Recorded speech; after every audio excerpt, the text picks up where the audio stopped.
नमस्ते मित्रों, आज की इस वीडियो में हम बात करेंगे कि भगत सिंह को फांसी देना क्यों अंग्रेजों के लिए जरूरी बन गया था।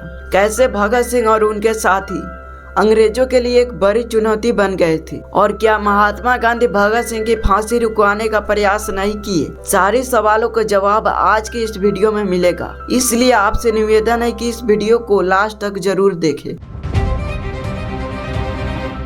भगत सिंह का जन्म 27 सितंबर 1907 को पंजाब की बांगा गांव में हुआ था, जो अभी वर्तमान में पाकिस्तान में पड़ता है। उनका जन्म एक देशभक्त परिवार में हुआ था, क्योंकि उनके पिताजी किशन सिंह और उनके चाचा जी अजीत सिंह भारतीय स्वतंत्रता आंदोलन में एक्टिव थे, जिसके कारण भगत सिंह भी बचपन से ही देशभक्त थे। वे हमेशा अपनी देश की सेवा के लिए तैयार रहते थे। भगत सिंह का मकसद सिर्फ भारत को ब्रिटिश शासन से आजाद कराना नहीं था, बल्कि एक ऐसी आर्थिक एवं सामाजिक व्यवस्था की स्थापना करना था जो समानता, न्याय और शोषण मुक्त पर आधारित हो। अब शुरुआत होती है यहाँ से कि भगत सिंह और उनके साथियों को क्यों फांसी दी गई थी।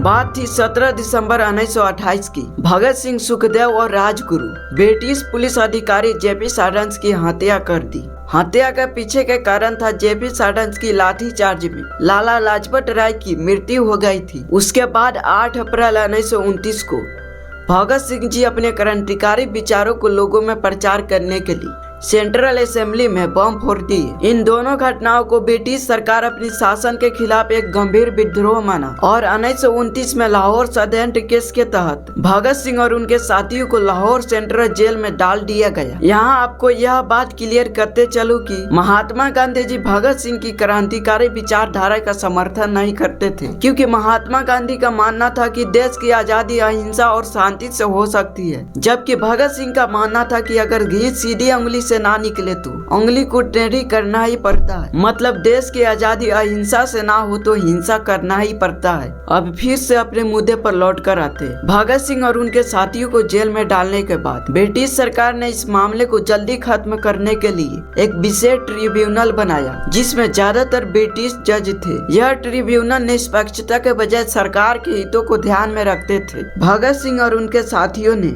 अपने बचाव में ज्यादा तर्क ना देते हुए मुकदमे को अपने क्रांतिकारी विचारों को फैलाने, शासन के क्रूरता और शोषण को उजागर करने का मंच बनाया। उन्होंने अदालत में कहा था कि हमारा उद्देश्य केवल स्वतंत्रता नहीं, बल्कि एक ऐसी व्यवस्था की स्थापना है जहां कोई शोषण ना हो। जब भगत सिंह और उनके साथी जेल में थे, तब भारतीय कैदियों और ब्रिटिश कैदियों में भेदभाव किया जाता था। भारतीय कैदियों के साथ अमानवीय व्यवहार किया जाता था, जिसके कारण भगत सिंह और उनके साथियों ने 64 दिनों तक जेल में भूख हड़ताल किए, जिसमें 63वें दिन उनके साथी जतीन दास की मृत्यु हो गई। इस घटना ने पूरे ब्रिटिश सरकार के खिलाफ आक्रोश बढ़ा दिया।